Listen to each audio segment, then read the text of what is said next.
雲南普洱太陽河國家公園發現外形好似樹枝嘅巨型竹枝蟲，長度超過40公分㗎，一齊睇下。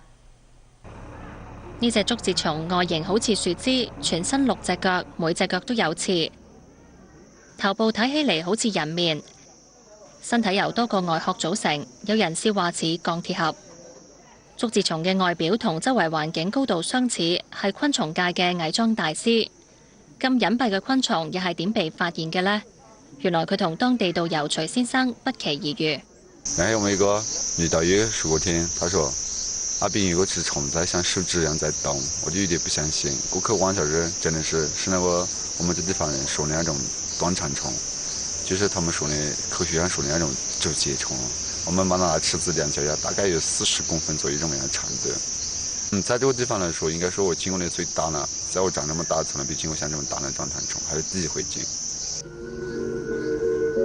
佢話開始都以為只係一段普通嘅樹枝，直到佢開始扭動，先至發現呢隻係當地人叫嘅斷腸蟲嘅巨型版本。